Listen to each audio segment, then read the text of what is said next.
Hello à tous et bienvenue dans la Fabrique des investisseurs. Je suis Jérôme Rubin, chasseur immobilier, marchand de biens et spécialiste des investissements rentables. Après une carrière d'opticien, j'ai changé ma vie grâce à l'immobilier en investissant massivement avec mon épouse puis en devenant responsable de projets locatifs. J'aide désormais les investisseurs à passer à l'action, à trouver leur pépite immobilière et à faire décoller leur patrimoine. Si vous êtes à la recherche de stratégies, d'astuces, de retours d'expérience et d'authenticité, vous êtes au bon endroit. Dans ce podcast, seul ou avec mes invités, je vous partage tout pour vous inspirer au quotidien, vous aider à atteindre tous vos objectifs et faire en sorte que l'immobilier change également votre vie.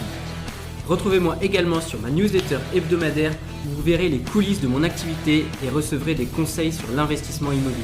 En bonus, lors de votre inscription, recevez mon e-book Dénicheur de pépites, un véritable guide pour trouver votre bien rentable même si vous partez de zéro. Allez, c'est parti pour le nouvel épisode du jour.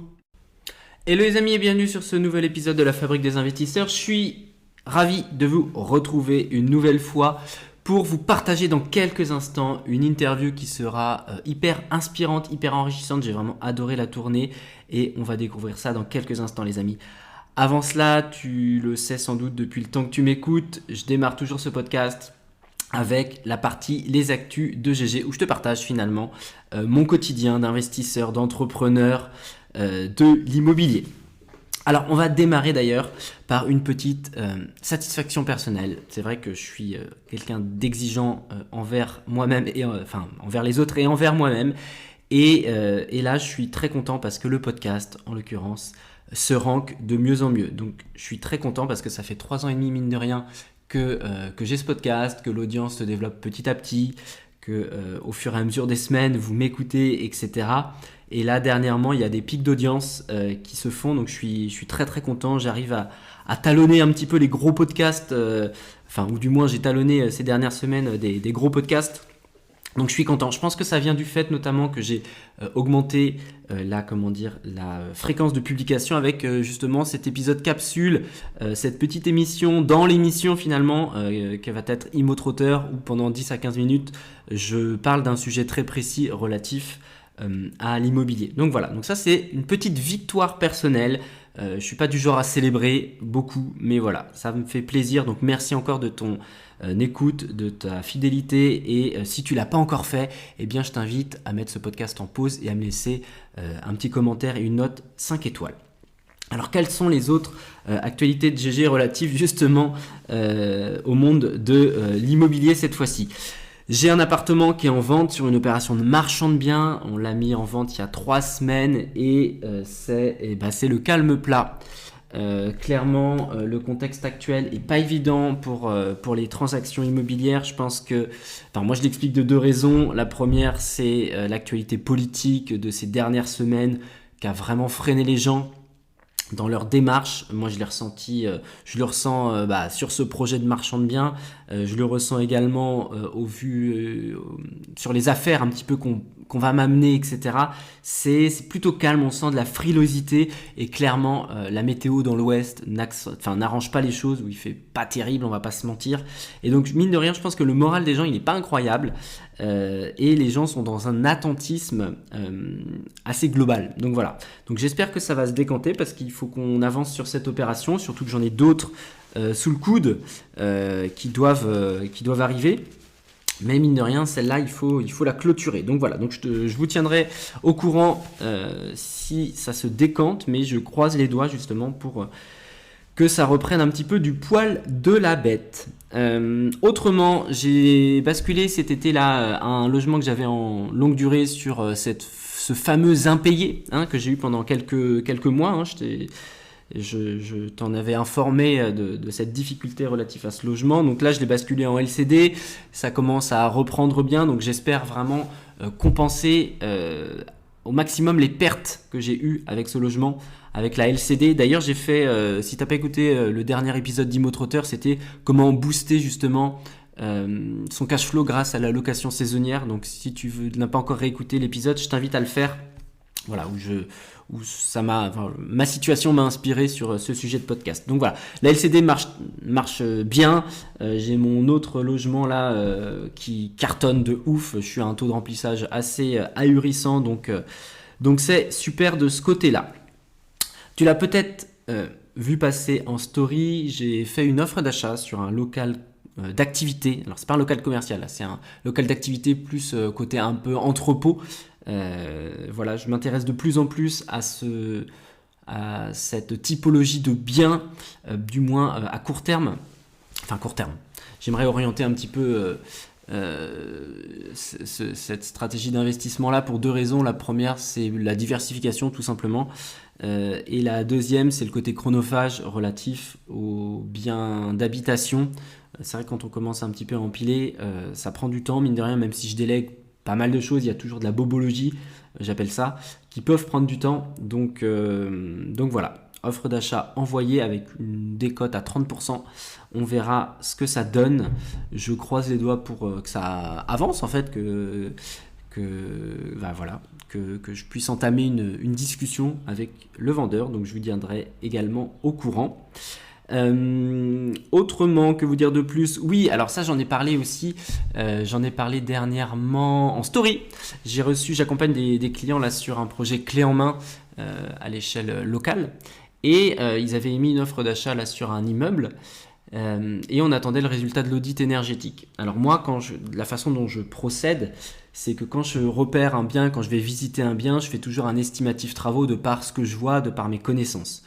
Et bon, alors, quand j'ai visité le projet, je me doutais bien que le DPE, il allait pas aller être incroyable. Et j'avais du coup estimé et chiffré en amont, enfin pendant ma visite finalement, le coût de la rénovation énergétique. Et je suis content parce que finalement, le résultat de l'audit énergétique que j'ai eu vient corroborer les hypothèses de rénovation que j'avais faites. Donc mon chiffrage travaux, il est bon dès le début. Et les amis, c'est hyper important d'être bon sur la partie travaux, optimisation de DPE. Ça vous fait gagner un temps monstrueux, ça vous fait clairement un avantage concurrentiel sur la plupart des autres investisseurs qui vont devoir faire passer des artisans, etc. Donc, si vous voulez monter en compétence sur ce sujet-là, ben, ça fait partie du programme du challenge dénicheur de pépites. D'ailleurs, merci à Jean-Emmanuel, Amandine et Déborah qui, la semaine dernière, ont rejoint le programme, qui me font confiance avec Flo, mon acolyte, sur ce programme, sur ce challenge. On va démarrer fin août, donc il reste encore quelques places. Donc n'hésitez pas, si vous voulez vous former de manière rapide et monter vite en compétences, je pense que ce challenge est fait pour vous. N'hésitez pas à consulter le programme de cet accompagnement de 5 à 6 semaines dans la barre de description. Voilà les amis, j'en ai fini un petit peu avec ces actualités. J'essaye de faire condensé parce que le podcast du jour est très riche, très dense et j'espère vraiment que ça va vous plaire. Moi j'ai adoré tourner ce podcast. Je pense que les bonnes vibes s'entendent à travers cette émission. Donc voilà, je vous souhaite à toutes et tous de passer un bon moment. Et c'est parti pour l'interview du jour. Hello les amis et bienvenue sur ce nouvel épisode de la Fabrique des investisseurs, c'est Jérôme et aujourd'hui j'ai la chance et le plaisir d'accueillir Dorine, des investisseurs sereins. Dorine, comment vas-tu? Bah, je suis ravie d'être là, je suis très contente. Normalement, je pensais que c'est moi qui t'interviewerais aujourd'hui, mais du coup, c'est moi qui me fais interviewer, donc tu m'as prise par surprise. Exactement. Et c'est ça qui est bon parce que du coup ça va être beaucoup d'impro. Mais j'espère que tu connais bien ta vie, que tu pourras répondre aux questions. Oui, oui. Je me fais pas trop d'inquiétude. Ouais, ce que je te disais un petit peu en préambule, c'est que ça fait un moment que j'écoute votre podcast avec Cyril, donc un podcast qui a pas mal de succès.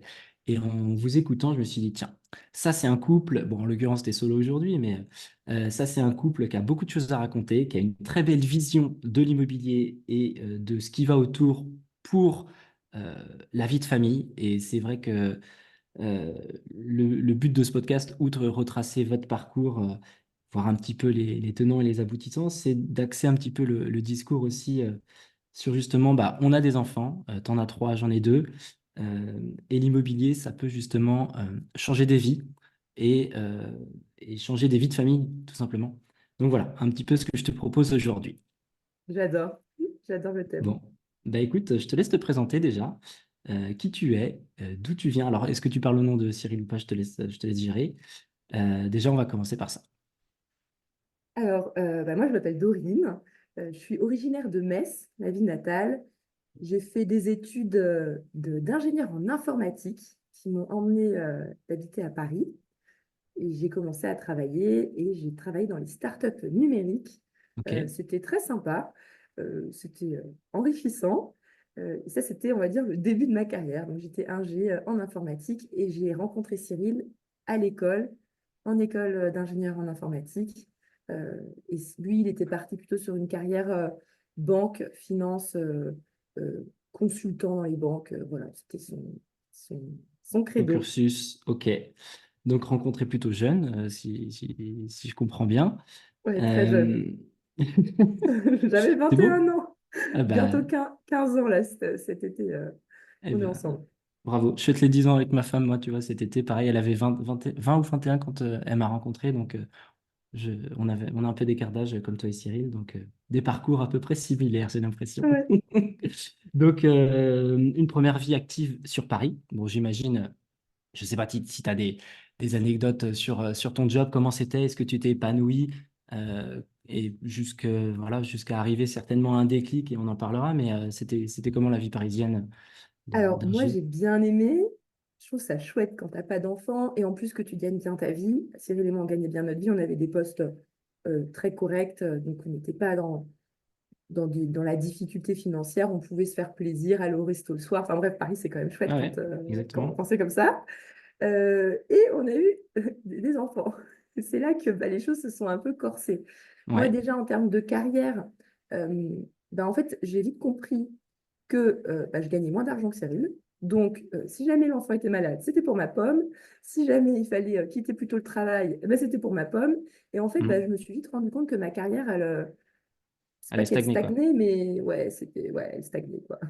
Clairement, elle stagnait. Je ne voyais pas trop Moi, je sais pas, j'ai toujours été quelqu'un d'ambitieux, qui a envie d'expérimenter des choses nouvelles. T'allais te freiner en Euh, fait, c'est peut-être ça. ouais, voilà, je me suis pas sentie. Je me suis dit, ah, tu vois, je me suis dit, il faudrait que je bouge de boîte. Mais alors, tu sais, quand tu es une femme, en plus, tu passes ta vie à calculer tes changements de boîte par rapport à tes grossesses. C'est pas Tu sais, tu te faux. dis, c'est horrible ça, tu vois, tu es là en mode, oui, mais bon, comme j'aimerais bien avoir le deuxième, mais je n'ai pas Si je envie suis d'en avoir embauché. dans Ouais. 50 ans. Si tu bouges, tu dois attendre au moins un an Ah, d'être dans la boîte avant de pouvoir tomber enceinte. Tu sais, tu fais des ouais. Ouais, calculs. ouais, ouais, totalement. Ouais. Tu vois le truc?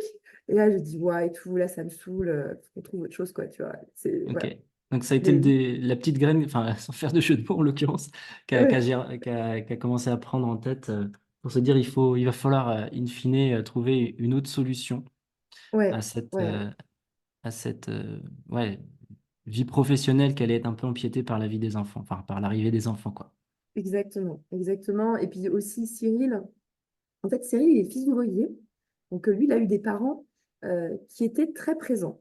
Parce qu'en fait, en tout cas, eux, ses parents, ils travaillaient très tôt le matin, genre à 7 heures, mais à 16 heures, ils avaient fini l'usine. Donc, en fait, il avait eu l'habitude d'avoir des parents qui, à 16 heures ou 17 heures, étaient T'es à la présent. maison, Ouais. étaient présents. Et lui, il avait la vie inverse, c'est-à-dire que, enfin, je ne sais pas si c'est inverse, mais il commençait un peu plus tard, enfin, tu sais, parce qu'à Paris, tu commences à bosser un peu plus tard, genre vers 8h30, 9 heures, Mm. et il rentrait du boulot à 19 heures. Et si c'était 19 heures, tu vois, s'il n'était pas en déplacement, etc. Donc en fait, il ne voyait pas ses enfants, donc il ne se retrouvait pas vraiment non plus dans le modèle en se disant, mais en fait, je ne suis pas vraiment présent auprès de mes enfants, alors que mes parents, qui étaient censés avoir une moins bonne vie que moi, comme ils étaient ouvriers, ils passaient quand même plus de temps de qualité avec nous que moi qui ai un Ouais. poste à responsabilité. C'était pas Ouais, tout à logique. fait. Ouais, c'est hyper contradictoire. Mais en effet, c'est le souci, je pense, des postes. Enfin, moi, je l'observe dans des copains qui ont des jolis jobs, tu vois, notamment à Paris. Bah, c'est ça, hein, tu pars le matin à 7h30 parce que tu as 1 heure de transport pour être à l'heure, et puis tu rentres le soir à 19h30, 20h, parfois plus quand tu n'as pas de souci de transport, et finalement, ton gamin, il a fait 12 ou 13 heures de nounou dans la journée. Est-ce qu'il y a un sens Bah, derrière? Tu vois, c'est une vraie réflexion. ouais. En tout cas, j'ai eu la chance qu'il ait eu ce modèle-là parental parce que pour lui, il s'est dit c'est pas normal. Faut que ça Il en switch. souffrait, tu vois, de Ouais, pas voir ses enfants comme il aurait voulu, tu vois. ok. Et Donc voilà. c'est parti en fait d'une douleur, comme c'est souvent le cas. Enfin, on va basculer gentiment sur la partie immobilière. Comme le déclic, en fait, le déclic, il vient de là, il vient de cette douleur potentielle de Cyril à pas voir les enfants, toi je sais pas si le mot douleur, c'est peut-être trop fort, mais tu vois, de se dire, bah, ma carrière, finalement, elle va être un peu mangée par la vie de famille, etc. Donc, le déclic, il est venu naturellement. Il s'est fait Ouais, naturellement. ouais, ouais, ça s'est fait. En fait, ce qu'il faut comprendre, hein, il y a un détail que, enfin, j'ai pas dit, c'est qu'on a commencé à investir en immobilier alors qu'on n'était pas encore dans le délire là. C'est-à-dire Ok. qu'en fait, nos ambitions ont évolué. Notre Mhm. premier investissement, c'était vraiment en mode le premier immeuble, donc, parce que nous, on a acheté direct des immeubles. Ça, c'est un autre sujet si tu veux qu'on parle pourquoi un immeuble, mais on a commencé à acheter un immeuble. Et à l'époque de notre premier immeuble, on était vraiment dans une optique. euh, on veut. Alors, Cyril avait de l'argent de côté, comme il gagnait bien sa vie, il avait mis de l'argent de côté. Et il était en mode, il faut que je place mon argent, il faut que je Mhm. fasse quelque Mhm. chose. Donc, on va acheter un bien immobilier. Tous mes copains, ils ont leur résidence principale, machin, nan. Donc, nous, on a commencé à regarder les résidences principales à Paris. Et puis là, on s'est dit, non, mais attends, ma C'est vision, mort. là, je vais pas, je vais pas habiter dans un 3 pièces pendant 25 ans. Alors qu'on savait qu'on a toujours voulu avoir 3 enfants. Donc, je savais que c'était pas viable. Et que je me suis dit, Ouais. mais non, on va pas habiter à une porte. Enfin, Cyril voulait absolument Ouais. pas aller en banlieue. Donc, il était en mode, on va aller au niveau d'une porte parisienne, quoi. Donc, tout au bord de Paris. On s'est dit, mais non, peut pas faire ça. Et puis, je sais pas, on s'est toujours dit, ah, mais si ça se trouve, un jour, on va partir à l'étranger, on va pas se bloquer dans une résidence principale, ça va être galère, voilà. Donc, je sais pas, les choses ont fait que on est parti sur du locatif, Mhm. on s'est fait accoster par tous les CGP, tiens, prends du Pinel, Ah machin, oui, parce que nanan. ouais, vous démarrez votre process d'investissement en vous référant, je pense, à des acteurs professionnels ou locaux, enfin, tu vois, des CGP. Ok. On n'avait pas de modèle merveilleux, quoi, tu vois, on regardait pas YouTube, on voyait pas tout ça, enfin, Tu me dis si je me trompe quand j'ai préparé ma petite interview de toi, sans que tu le saches. ouais, Euh, j'ai vu Libre depuis 2022, 2020, pardon, si je dis pas de bêtises. ouais, Et vous avez mis 5 ans au global à faire votre patrimoine. Donc ouais. ça fait des débuts en invest en 2015, c'est ça? Premier immeuble, Alors, le démarrage? 2000, non, c'est 2016 en vrai. C'est Ok, 2016. La signature de notre premier immeuble, c'est le 1er décembre 2016. Donc, on a commencé nos recherches courant 2016. ok. Donc 2016, en effet, il n'y a pas toutes ces ressources qu'on peut avoir aujourd'hui, nos magnifiques podcasts respectifs, les chaînes Ouais. YouTube des copains et des autres. Donc en fait, c'est vrai que tu es un peu livré à toi-même, mine de rien, dans ce monde, dans cette jungle finalement de l'investissement. Euh, donc le CGP, il vous parle de Pinel, vous vous dites non, c'est Bah, mort. tu sais, moi, nous, on était là en mode, attends, mais je vais refaire mes calculs. Parce que moi, j'ai toujours été quelqu'un qui veut comprendre les calculs, tu vois. Puis, tu sais, je refaisais les calculs et tout. Puis, j'ai dit à Cyril, on avait failli signer, hein. Il avait fait, je crois, je sais pas si c'était un chèque de caution ou je sais pas, tu vois, mais il avait mis le premier pas dedans, tu vois. Et j'ai dit, mais attends, faisons juste une visite d'un appart studio dans Paris, et puis on va comparer les chiffres entre le Pinel et puis le studio comme ça qu'on visite à Paris, quoi, juste pour Hmm. voir. On fait la visite, et là je me rends compte, mais attends, le Pinel, il se fout de nous, c'est pas possible. T'achètes un appart à Paris au pif en une visite, et en fait, au final, malgré les réductions d'impôts, c'est plus intéressant d'acheter quand même un studio ancien dans le centre de Paris. Donc je me dis, bah, Quel est attends, l'intérêt? quel intérêt? Et après, le raisonnement, il allait plus loin. C'est, attends, si en une visite, on a trouvé mieux que le Pinel, ça veut dire qu'on peut trouver bien mieux que ça. C'est Hmm, logique. hmm, hmm. Et de fil en aiguille, comme on avait quand même un bon budget, euh, tu vois, je sais plus, on avait dû visiter dans les 200-250 000 à l'époque l'appart à Paris.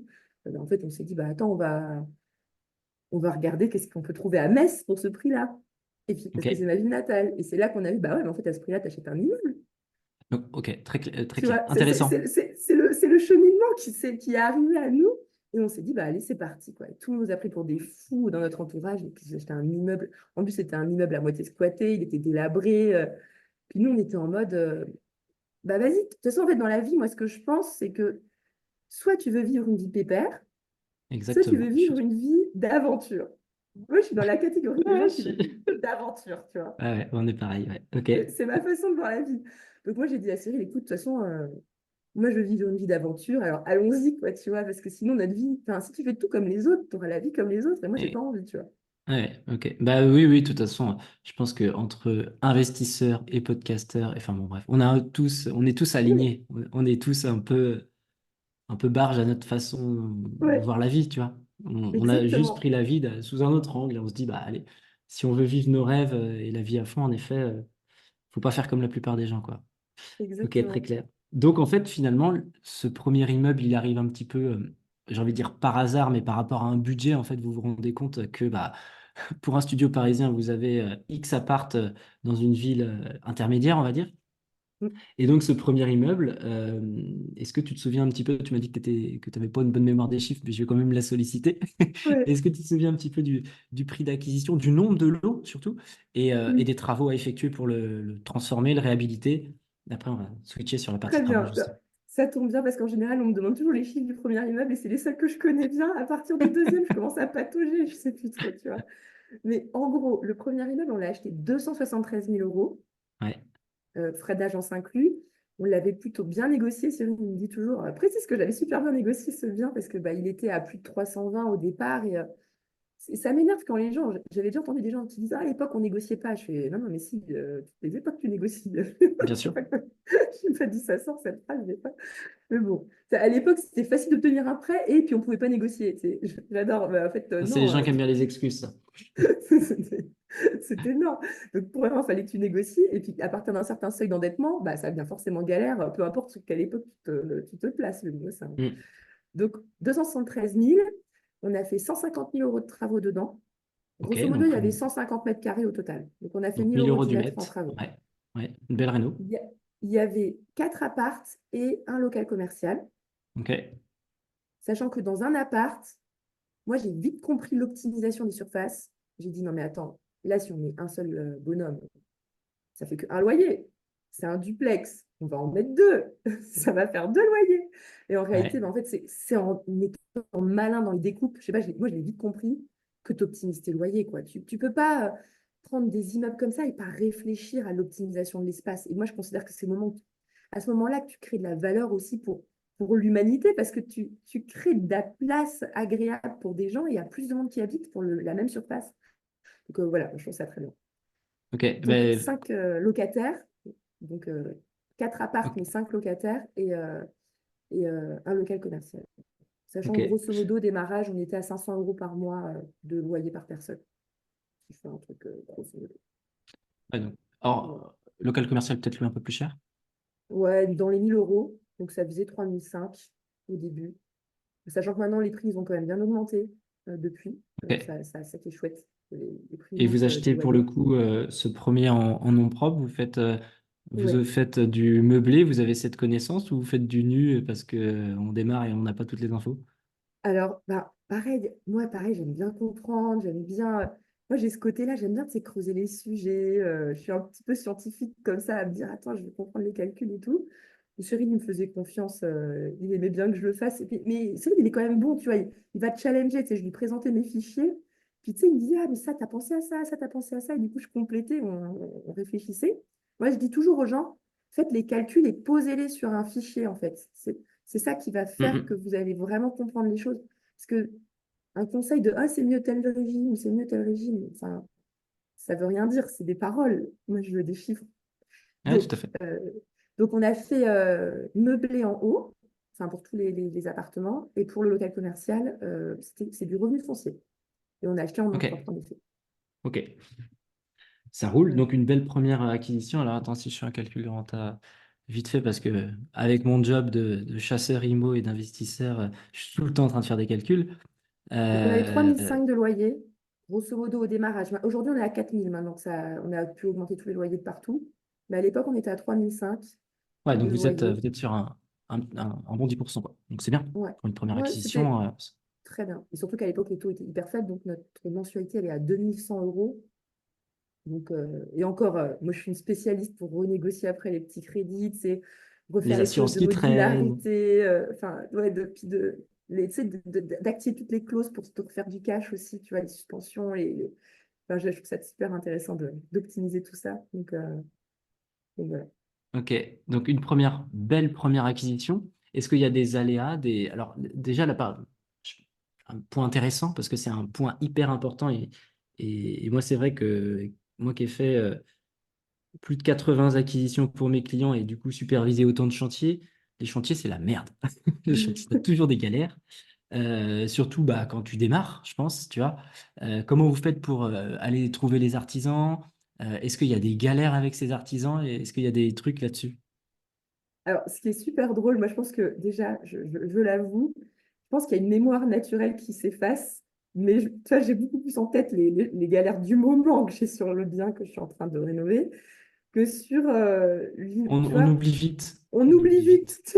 On oublie Ouais. vite. Ouais, non, je suis Mais, d'accord. Moi aussi, mais- enfin, oui, sur mon premier projet, mon premier immeuble, comme vous, avec Anso, là, on avait acheté un immeuble de 6 apparts, pareil. Euh, Tout à rénover, pareil. Enfin, on est à peu près sur les mêmes chiffres, on va dire. Et en fait, je pense que à l'instant T, j'étais en PLS il y a 4 ans. Mais quand je te dis ouais, en PLS, c'était très, très dur. Et aujourd'hui, bah, le temps a passé, tu vois. À l'instant T, c'est ouais. pas facile, mais finalement, bah, ça passe, tu vois. L'orage Bah, passe. c'est ça. Donc, moi, je t'avoue, là, j'ai en tête que, par exemple, il rebouchait avec le. Ah, je suis nulle. C'est pas le papier de verre ou je sais plus, c'est un autre truc là qu'on met sur les murs. La fibre de verre. La fibre de verre, c'est ça, avant de peindre, là, tu sais, Ouais, c'est ça, ouais. Ouais, ouais, ouais, fibre ouais. de verre. Et en fait, bah, tu sais, il rebouchait les trous des électriciens, et du coup, on ne voyait plus là où il y avait Les l'interrupteur, tu emplacements. sais. Ouais, les Ok. emplacements, enfin, c'est des petits détails comme ça. Et puis, tu étais en mode, mais du coup, il voulait l'interrupteur. Heureusement, quand on prenait des photos, ça, c'est un conseil hyper important. Quand Ouais. tu fais du suivi de chantier, c'est prendre des photos tout le temps, tu sais, au fur et à mesure. Ça peut être utile, en fait. Typiquement, là, Ouais. c'était utile pour réussir à recaler là où étaient les interrupteurs, etc. Mais Ok. voilà. Et donc, Mais vous faites appel, tu te souviens si c'est une entreprise générale du bâtiment, si c'est divers entreprise artistes? générale du Ouais. bâtiment. Ouais. En fait, on n'y connaissait rien. On était même pas fichu d'accrocher un miroir dans un mur dans notre appart. Donc, on était vraiment en mode, Délègue au on va maximum. faire confiance à un interlocuteur. On avait des jobs à Paris qui étaient très Prenant. prenants. On Ouais, n'avait que le c'était pour ça que je week-end. pose la question. Ouais. Ouais. Donc, on n'avait pas la capacité de gérer tous les corps de métier. On était débutants. Donc, je trouvais que c'était très bien de commencer comme ça. Tu vas avoir un interlocuteur. Comme ça, tu as une personne à engueuler. T'as pas. Enfin, engueuler. Après, nous, on est des gens gentils. Hein, on n'engueule personne. Mais tu as une personne à qui tu peux dire non, mais ça va pas, il y a des soucis. Plutôt que, tu sais, qui se renvoie la balle et Mais tout. Nous, mais je te rejoins voilà. entièrement. Surtout quand on démarre, là, c'est vrai que là, on me pose souvent la question, que ce soit quand je réseaute, quand je fais des soirées ou même parfois sur les réseaux. Ouais, mais moi, je suis chaud pour, j'ai envie d'apprendre, je suis chaud pour, comment dire, coordonner le chantier. Et sur des primo-investisseurs, euh, Ouais, je leur mets tout le temps ça. Enfin, tu vois, première question, c'était déjà, est-ce que tu as du temps? Est-ce que tu as de l'expertise? Est-ce que tu as du temps? ouais, Non, non. Je dis, bah, en gros, qu'est-ce que tu vas t'emmerder à aller coordonner un chantier dont tu vas pas pouvoir te déplacer, qui connais rien? Oui, mais l'entrepreneur, il va prendre une marge enfin, il va prendre plus cher. Je dis, mais oui, mais tu achètes de la sérénité, en fait, tu vois, et du bah temps. ouais, Et, bah ouais. et c'est vrai que les primo-investisseurs, ou ceux qui démarrent du moins, euh, des fois rechignent un petit peu à payer un peu plus, mais sur un truc qui va te libérer l'esprit. Et c'est un truc que les gens ne se rendent pas compte quand ils démarrent dans l'IMO, c'est la charge mentale liée au projet. Tu vois? Que ce Ouais, soit sur la partie travaux au démarrage, qui est un gros morceau qui fait peur à beaucoup de monde, les travaux, et à juste titre, parce que pour moi, la clé de voûte d'un projet d'investisseur, c'est les travaux. Si tes travaux sont mal calibrés en chiffrage, mal réalisés, ou avec des entreprises enfin, pas de confiance, des défaillante, on va escrocs, dire. voilà, Ouais, ouais, défaillantes, ouais. voilà, ton projet, il s'effondre. Donc, en fait, cette partie-là, c'est vraiment pour moi hyper central. Il faut être au clair vraiment avec la difficulté que ça peut représenter et le temps que ça prend. Bah ouais. Au moins, nous, je suis contente parce qu'on avait la conscience qu'on n'avait pas de connaissances. Du coup, pas, on s'est pas surestimé sur notre Hmm. capacité à ça et on a tout de suite dit on va prendre une entreprise générale. Et par rapport au choix, pareil, c'est compliqué quand tu n'as pas l'expérience. Choisir une entreprise, c'est difficile aussi. Alors, on a fait des vérifications classiques, tu vois, déjà sur société.com, depuis quand elle existe, le nom d'employés. Tu as déjà un peu la sécurité financière J'allais y de venir. l'entreprise. Ouais. Voilà.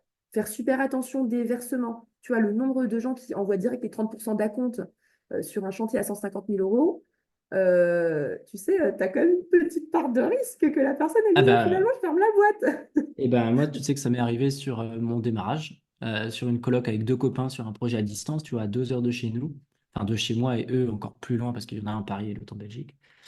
Et ben c'est ce qui nous est arrivé. C'était avant mon immeuble.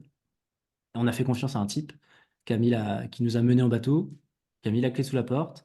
On a poursuivi en justice, on a gagné le procès. enfin, tout le grand classique, en fait, tu vois. Bah Et oui, finalement, pas solvable. Donc, bon, on a perdu 18 000 balles sur cette affaire-là et beaucoup d'apprentissage, tu vois. Et c'est pour ouais, ça ce que tu dis, c'est très juste, le fait de vérifier euh, les artisans de par Extrait Cabis, Société Point, enfin, les ouais, assurances, les décennales, c'est indispensable. ouais, Euh, et puis, essayer de recouper vraiment au maximum pour vous sécuriser parce que ce milieu-là, il peut y avoir, comme dans d'autres milieux certainement, ouais. des tentatives d'escroquerie, on va dire. Et moi, moi, mon leitmotiv, c'est quand on fait un versement d'acompte, je pars toujours du principe qu'on est prêt à perdre cette somme. C'est-à-dire que quand il y a un acompte, c'est-à-dire une avance par rapport aux travaux réalisés, c'est une somme qui est à risque de perte. Mm. Donc, tu n'es jamais une somme qui te met en situation de grosse difficulté si jamais tu la perds. Moi, je préfère être prudente, même quand c'est des grosses sociétés ou des sociétés fiables, etc. Parce qu'en réalité, moi, je sais que bah, les entreprises du bâtiment, c'est pas facile. Il y a des années qui sont dures. En ce moment, d'ailleurs, il y en a, je pense, qui galèrent vraiment. Donc, c'est pas parce que ça fait 10 ans que ça marche bien que tu Oui, vas pas tomber l'année ou où ça ça marche se casse pas. la figure Ouais, pour eux, c'est tu clair. vois. Ouais. Donc, il faut toujours être prudent. Voilà. Ouais, et puis il faut qu'une facture d'acompte soit corrélée, on va dire, à une prestation, que ce soit achat de marchandises. Alors, c'est vrai que les entreprises, moi, enfin, moi qui suis Ouais, en relation avec beaucoup d'artisans, les entreprises ont besoin du démarrage pour acheter ouais. les matériaux et payer les salaires ou les sous-traitants sur le démarrage, on va dire. Mais après, voilà, il faut vraiment que les appels de fonds soient comment dire, correspondent à quelque chose de concret, quoi. Et que ce soit bien prudent, quoi, toujours bien prudent.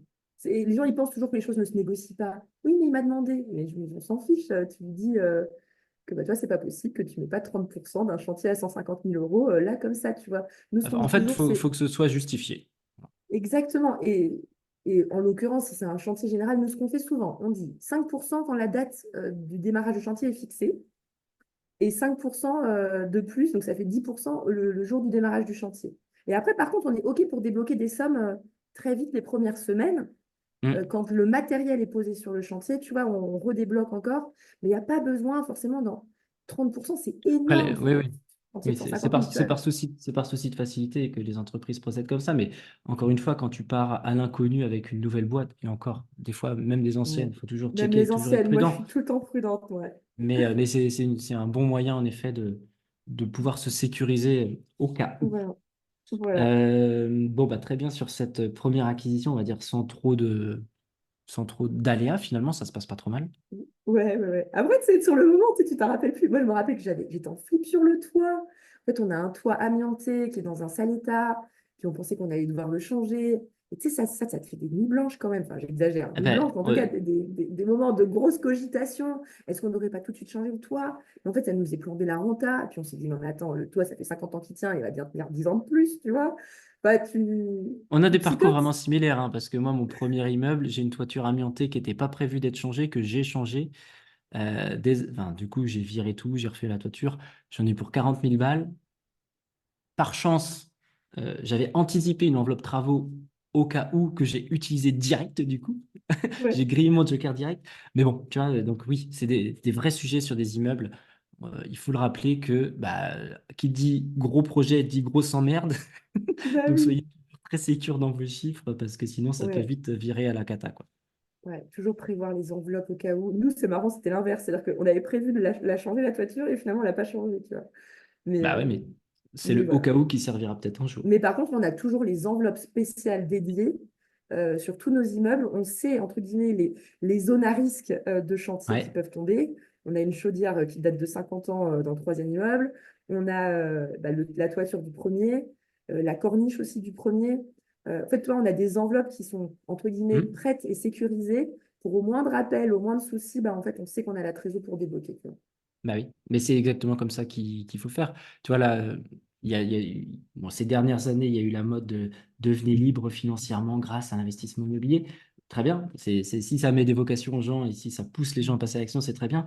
Mais par contre, combien de jeunes, je dirais encore plus, ont, se sont vus rentiers sur du cash flow avec du différé, tu vois. Et en fait, toute la trésor qu'ils auraient dû accumuler par sécurité sur leur futur projet, tu vois, beaucoup de personnes ont tout cramé hyper dangereux, hyper bancal. Enfin, là, bon, bref, Ouais, Ah mon ouais, expérience et ouais, me fait dire que ces gens-là tiendront pas longtemps et parce qu'au moindre pet, ils exploseront pour un vol, mais bon. ouais, ouais, ouais.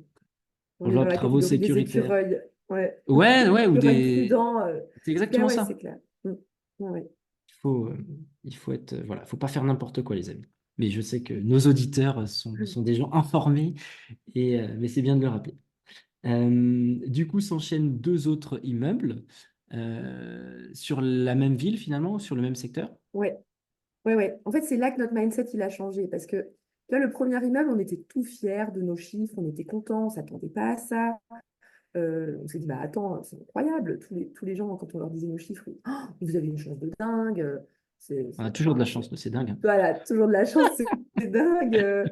Ah ouais, non, mais voilà. Et en fait, c'est le moment-là, en fait, moi, donc on avait notre premier enfant. Donc, quand on a eu le premier immeuble, elle avait 1 an. Donc, toi, c'était en portage sur le chantier pour suivre, voilà, enfin, On a le la même vie à classique. l'opposé de la France.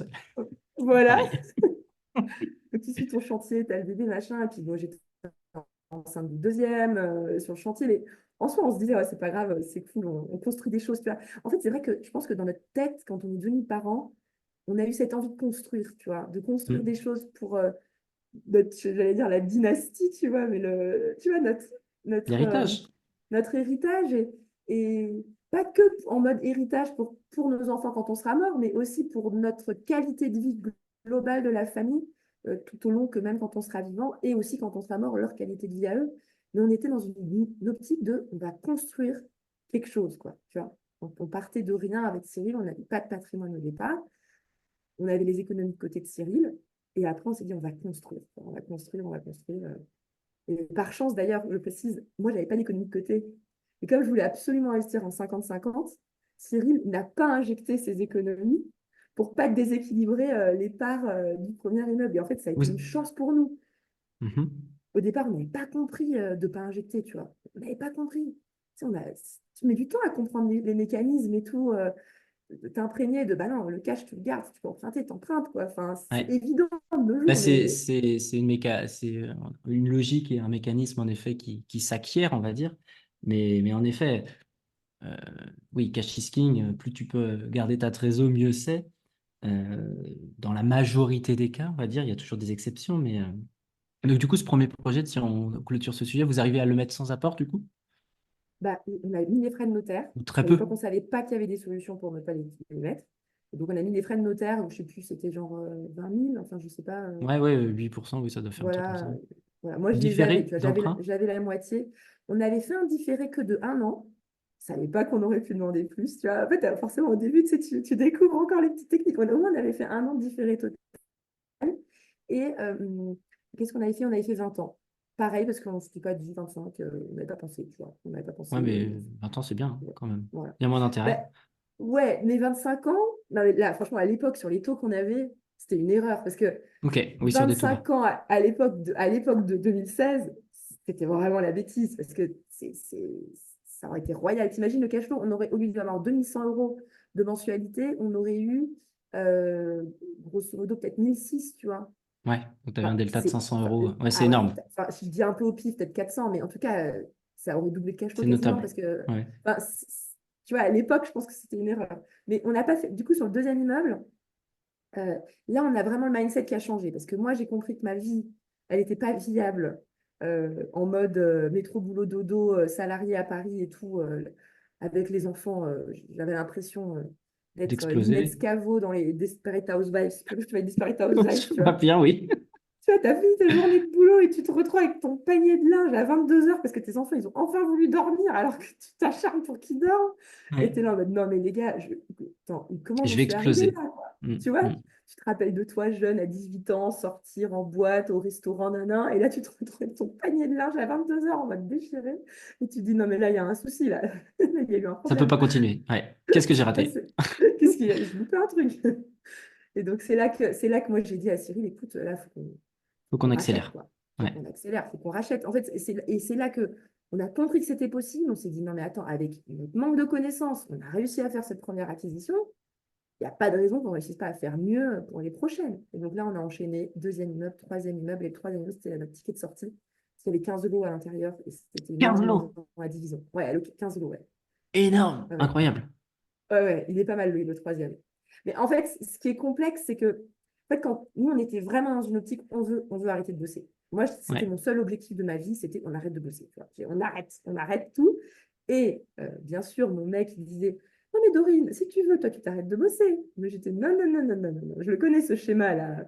La fille avec son panier de linge chez elle, ça va rien changer et C'est tout. plus à Alors le 22 heures, mec, mais ça va être à 11 heures. ouais, ouais.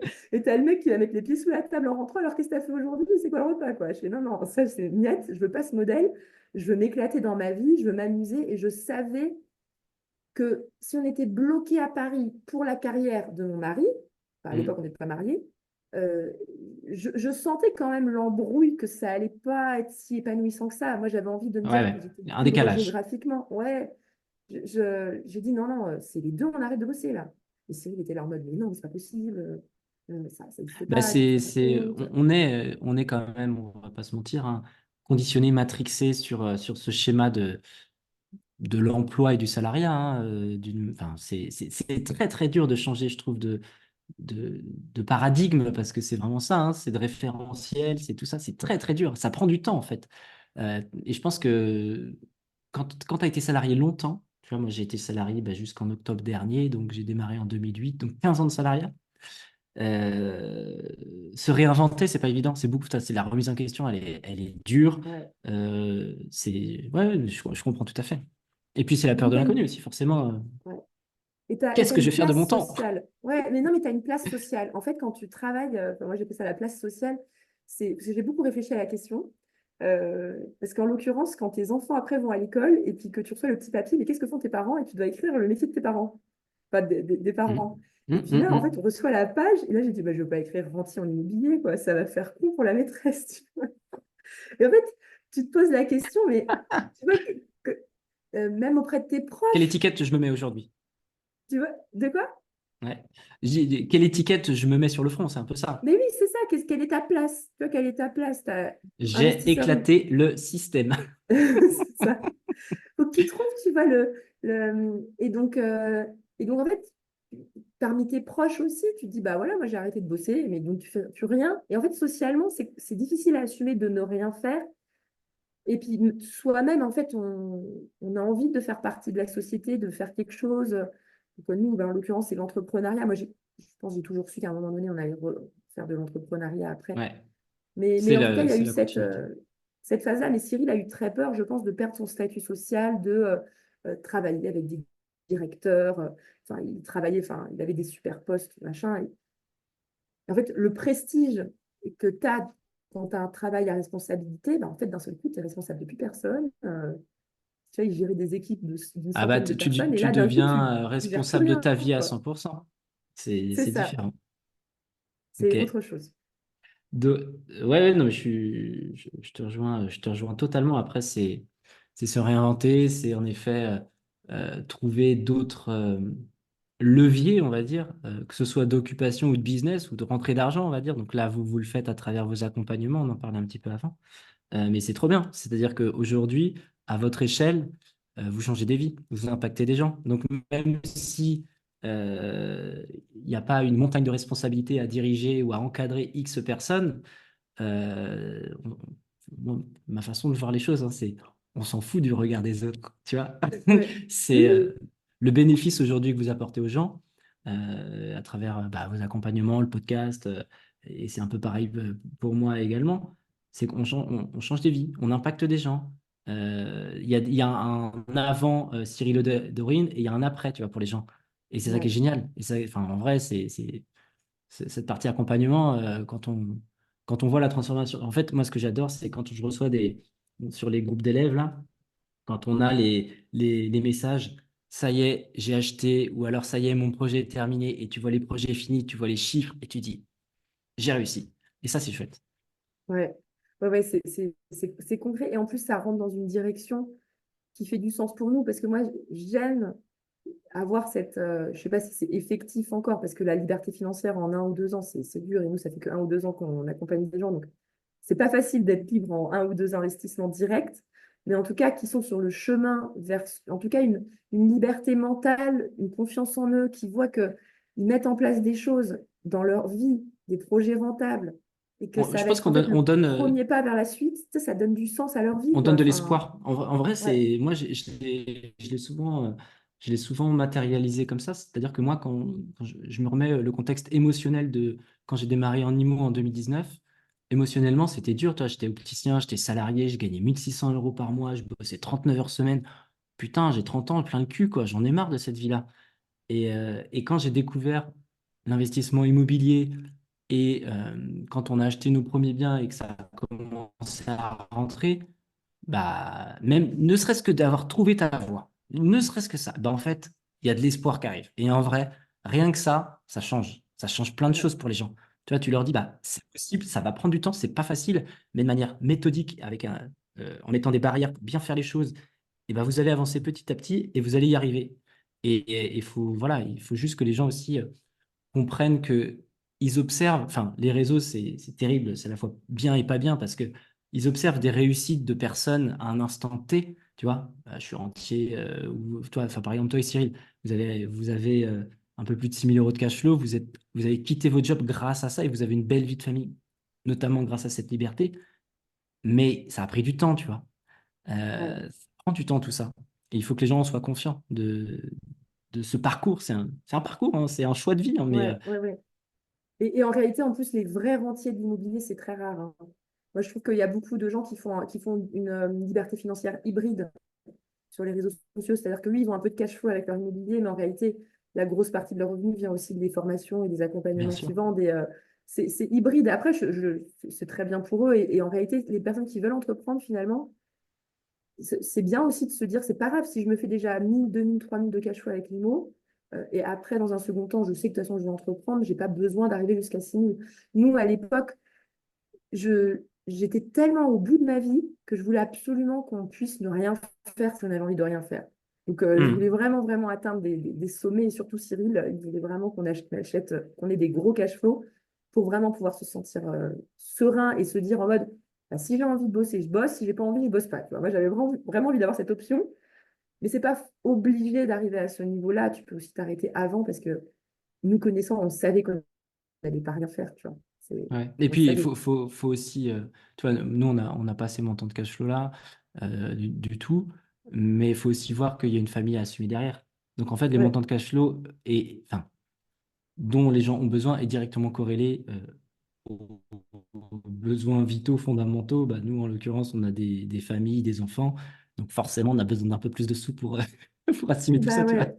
Mais, euh, mais quelqu'un qui est célibataire, qui vit simplement, ne serait-ce qu'avec 1 500 ou 2 000 euros de cash flow, bah oui, tu peux, si tu le souhaites, quitter ton job, si tu le souhaites. Voilà, c'est pas. Mais, euh, mais après, il faut quand même assumer derrière et assurer pour bah, déjà assurer la pérennité de son patrimoine, déjà, parce que ça se détériore un patrimoine. Faut quand même le savoir, hein, quand tu as des dégâts Ouais. ou autre, il faut avoir un peu les sous de côté quand même pour rénover tout ça. Euh, Division de maison, 15 appart. Alors, j'ai bien entendu, c'est ça. Une division de maison. Ouais, c'est ça. Ça, c'est le troisième immeuble. Ouais. Ouais, c'est ça. Ouais, ouais. OK. Et 15 appart. Énorme. Monstrueux. Ouais, ouais, ouais. Ouais, En fait, ce qui s'est passé, c'est qu'on a acheté le deuxième immeuble. Ouais. Et donc, c'était bien. Quand on a acheté le deuxième immeuble, on venait de commencer à mettre en location le premier. Donc là, c'était pour les banques, ça passait encore. On était bien. Mais on avait commencé à comprendre que pour l'investissement suivant, ça allait devenir un peu plus compliqué côté bancaire. Donc, on a réussi à pas mettre trop d'apports parce qu'on s'est dit, on avait commencé à calculer, on s'est dit, non, mais en fait, si on doit mettre un joker, c'est-à-dire le joker, comme tu disais tout à l'heure, avoir un Apport. gros montant à injecter, ce sera pour Ouais. le troisième. Donc, gardons le joker pour le plus tard possible. Donc, le deuxième immeuble, on a réussi à mettre que les frais de notaire. On a 10 locataires. Moi, je compte en fait en tête par immeuble. Pourquoi? Parce qu'en réalité, entre une coloc et un studio, allez, ça Ah, fait entre 400 450 euros pour une coloc et 550 un studio. Moi, j'aime bien calculer par tête. En fait, moi, je trouve que quand tu découpes un immeuble ou que tu réfléchis à un immeuble, la question, c'est toujours combien de têtes tu peux mettre dedans, tu vois. Et c'est ça qui va hmm, déterminer ta rentabilité. Donc, c'est on a vrai. 6 appartes, mais on a 10 têtes dans le deuxième immeuble.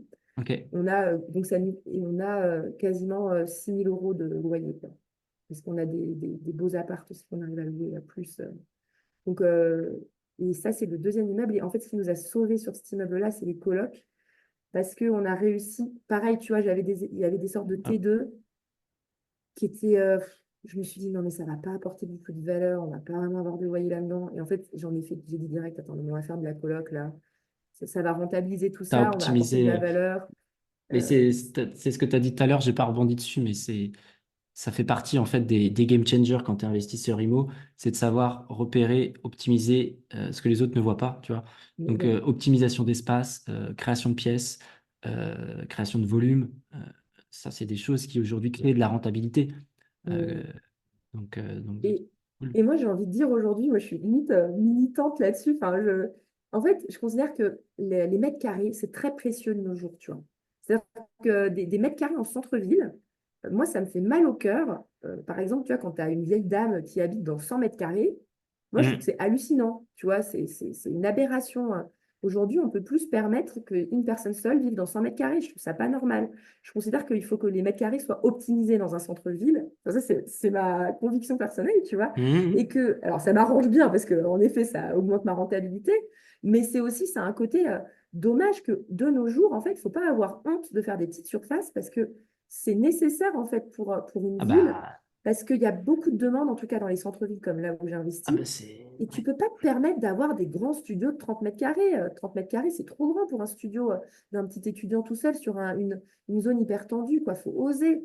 Faut oser faire le studio de 15 mètres carrés. Après, les gens, ils ont peur. Ils disent, non, mais ça va être trop petit, je vais pas réussir à louer. Mais en fait, alors, je précise, hein, si tu es dans une zone vraiment tendue, tu vois, ose les petites surfaces, tu vois, parce que c'est comme ça que tu vas vraiment exploser tes Tes rentabilités chiffres, aussi. ouais. Et qu'en réalité, tu crées beaucoup de valeur pour la ville parce que c'est des zones tendues qui ont besoin de logement. Donc, crée du logement, tu vois. Mais En tout cas, j'ai par tête. l'impression que cette tension locative, de toute façon, elle est partout. Là, tu vois, ce matin, j'avais un copain investisseur qui m'envoie un screen, qui a mis un appart, un T2, lui, dans une ville de 15 000 habitants, là, pas très loin de chez moi. Il l'a mis hier soir, 132. Attends, qu'est-ce qu'il m'a mis? C'est 132 vues et 40 messages en une soirée, une nuit, quoi. Et sur une ville de 15 000 habitants. Moi, quand je mets des annonces là sur. Mon deuxième immeuble, il est dans une ville de 6 000 habitants, on se fait dégommer. Quand je dis dégommer, mais je pense que les gens aujourd'hui qui sont en recherche de logement, c'est l'enfer. C'est l'enfer. Ouais, Mais ouais, cette règle-là, pour moi, elle est valable partout en France, en fait. À partir du moment où tu as un logement qualitatif, voilà, on va en venir sur la qualité. ouais, exactement. Ça, c'est une bonne remarque. Si tu fais de la qualité, que tu apportes de la valeur, euh, ce qui est quand même la base en tant qu'investisseur, hein, c'est de proposer de la qualité pour à la fois se différencier de deux, sélectionner des meilleurs profils investisseurs. En fait, ces prestations-là, dans les alors, dans les grandes villes, ça c'est quand même homogénéisé, mais dans les campagnes ou dans les villes intermédiaires, c'est pas la majorité des logements. Donc, en fait, direct, dès que tu mets un bien de ce standing sur le marché, boum, tu te fais Ben ouais, éclater de messages. Donc, ouais, ouais, donc ouais. ouais, ouais. Non, mais je suis d'accord. Moi, j'aime bien, je dis toujours. En fait, ce qui est compliqué, parce que dans les gens qu'on accompagne, il y en a, tu sais, ils vont regarder le prix moyen de la location d'une ville. Mais en fait, en général, les villes françaises, elles sont quand même assez délabrées, enfin, les appartements, en moyenne. Je pense qu'il y a quand même quelques petites zones où il y a peut-être une surenchère d'investisseurs qui ont fait, je sais pas, je sais pas. En tout cas, j'ai l'impression qu'il y a peut-être quelques zones où c'est un peu plus dur. Peut-être que c'est un peu plus surinvesti que d'autres. Mais si tu sors un peu des sentiers battus et que tu vas sur des villes où pas grand monde a investi, ben, en fait, souvent, tu as un parc immobilier qui est assez Vétuste, dans ouais. un sale état. Et en fait, tu fais un bien correct à l'intérieur et tu loues 100 euros plus cher que la moyenne. En fait, arrêtez Bien sûr. d'utiliser les moyennes de la ville pour faire vos calculs de renta. C'est pas, si c'est Mm, 300 euros, c'est pas à 300 euros que tu vas louer ton studio nickel, meublé, refait à neuf, tu vois. Même si c'est Mais la moyenne de la ville, tu vas c'est bête, mais facilement louer à 400. je ne sais pas si tu me rejoins là-dessus. Mais là, je viens d'y réfléchir en t'écoutant. Mais même moi, en tant que propriétaire bailleur, je pense que ça me ferait chier, quand je te dis que ça me ferait chier de louer un appartement standard en état moyen, ouais, moi je suis content de présenter mes logements. Vraiment, je suis fier, Ouais, tu vois. bah ouais, C'est ce côté aussi, bah voilà, votre futur chez vous. Et tu sais que tu fais plaisir à la personne, tu vois. bah ouais. Et en Mm. fait, enfin, moi, c'est ma façon de voir les choses, mais accumuler bon, plus de patrimoine, mais dans un état moyen, alors, rationnellement, je serais plus riche, hein, mais je serais potentiellement moins fier, tu vois. J'aime bien, en fait, aujourd'hui, bah, il y a des gens qui rentrent dans les logements qu'on a, et bah, ils regardent, et, ouais, bah, ça me va, hein, c'est bien, c'est propre, hein, c'est cool. Et ils sont contents, et tu vois des sourires. Et en vrai, ça, c'est valorisant. Bah ouais. Ça, c'est un peu la responsabilité sociale de l'investisseur, je trouve. C'est le côté où tu as envie de mettre en location des logements mais de bonne qualité, où tu respectes en fait ton locataire. Tu as envie de faire ça, tu vois. Enfin, ça, c'est clair. Mm. Ça, c'est clair. Et c'est sûr que, ouais, moi, mais je réfléchis en même temps parce que tu vois, là, sur la recherche de mon quatrième immeuble, je réfléchis à peut-être acheter aussi des biens où il y a déjà des locataires en place. Oui, Et ça, pour c'est gagner autre du chose, temps. tu vois, Oui, pour gagner du temps. Mais je sais qu'en général, quand tu achètes un immeuble rentable avec déjà des locataires en place, c'est que c'est les que tu logements, ils achètes. sont Ouais, mal barrés, ouais, hein. ouais, ouais, ouais. C'est vraiment pas beau. Donc ça, je me tâte encore. Tu vois, je vais voir au fur et à mesure des visites comment je vais évoluer là-dessus. Euh, Mais c'est sûr que parce que- pour enchaîner, enfin moi, enfin, tu as fait aussi beaucoup d'interviews, mais moi, les personnes qui ont le plus investi dans le laps de temps le plus court, ils ont enchaîné des projets déjà loués. Toc, toc, toc, toc, toc, toc, toc. Alors oui, tu ouais, dupliques beaucoup plus vite. Euh, bon, c'est bien ou c'est pas bien, je j'en sais rien. J'ai pas mon ouais. avis sur la question. Moi, à titre perso, c'est vrai que acheter entre guillemets, des bouses ou des trucs moyens. Tu sais que les problèmes, de toute façon, tu diffères pour moi, tu diffères les emmerdes. Ben, c'est C'est. ça. Moi, j'appelle ça, Hein. tu achètes de la dette technique. C'est-à-dire Ah, que c'est tu as pas mal ça. la Ouais. dette technique. En fait, c'est quelque chose qu'on utilise en développement informatique. C'est quand tu as un logiciel que tu développes, mais en fait, si tu clines pas au fur et à mesure, ben, en fait, tu as plein de merde qui s'accumule dans ton code. Ouais. Et en fait, on appelle ça la dette technique d'un code. Et en fait, j'aime bien l'utiliser pour l'immobilier, c'est que il faut toujours calculer la dette technique des biens que tu utilises, que tu achètes, parce que c'est pas parce qu'il est fonctionnel que, il n'y a pas en fait des gros points noirs à l'intérieur que de toute façon, à un moment donné, tu vas devoir résoudre, quoi. Mm. Donc, il faut avoir ça en tête. Tu achètes de la dette technique quand tu achètes des immeubles comme ça. Donc, comment tu vois les choses? Soit est-ce que quand, à chaque fois que quelqu'un sort, tu rénoves? Et ça, c'est complexe en termes de trésor parce que souvent, ton différé et ton déblocage de fonds de travaux, bah, il peut être expiré au moment où la personne elle sort. Donc là, il te faut Mm. de la trésor pour rénover. Donc, en fait, c'est une autre gestion Ouais, tout à fait. C'est une gestion de d'investisseur. trésorerie qui est moins évidente, ouais. Ouais, donc ça, Clairement. faut voir. Faut voir. Moi, j'ai envie d'explorer. Tu vois, moi, j'ai un côté aussi explorateur, comme je te disais tout à l'heure. Et après, le troisième immeuble, quand tu as fait un. Nous, on a fait une maison à découper de 15 apparts, hein. C'était un chantier Elle faisait oufissime. quelle taille la maison? Elle faisait 400 mètres carrés. Ok. Sur Metz Donc, aussi? dans le centre-ville de Metz, Ok. 100 mètres carrés par plateau, grosso modo. Ok. En fait, il y avait quatre rez-de-chaussée, premier étage, deuxième étage, troisième étage. Euh, En réalité, c'est 390 mètres carrés au total. Je pense qu'il y a un peu moins de 100 mètres carrés par plateau. Et en gros, ça a été simple comme bonjour. C'est où est-ce qu'il y a des fenêtres qui s'ouvrent et on divise par 4. On aurait pu faire 16, mais malheureusement, il y avait un côté où il y avait pas d'ouvrant, donc qui ne pouvait pas, donc on était obligé de faire un T2. Mais en l'occurrence, tous les autres, c'était du coup, c'est 4 apparts par étage, quoi. Trop bien. Ça, c'est des projets de division, c'est hyper intéressant. En fait, je trouve que c'est les projets sur lesquels tu apprends le plus parce que tu as à la fois des. Alors, je sais pas comment étaient distribués les réseaux, mais potentiellement, vous avez tout refait. Ouais. Euh, Ben, on a même dû péter le trottoir, hein. On a dû payer je sais plus, c'est le truc réseau. En fait, on avait un problème je crois que c'était l'électricité. Il n'y avait pas assez de débit, il fallait changer le ouais, fil, augmenter. Ouais, ouais, le Enedis, raccordement, ouais. quoi. Il fallait Donc, augmenter la puissance, ouais. donc il y avait carrément pendant un mois, enfin un mois, j'exagère, peut-être 2 semaines, bah, ils ont dû tout péter le trottoir et il y avait carrément une circulation alternée dans la rue à cause de nous, tu vois. Tu étais là en mode, ah, j'ai créé une sorte de circulation alternée. Mais parce qu'en fait, ils devaient Bah oui, oui, mais c'est réalimenter normal. plus parce que pour 15 logements, c'est pas pareil que pour une maison. Ouais. Et donc, Voilà. hyper formateur, les divisions. Vous avez dû faire appel à un architecte, du coup, pour déposer.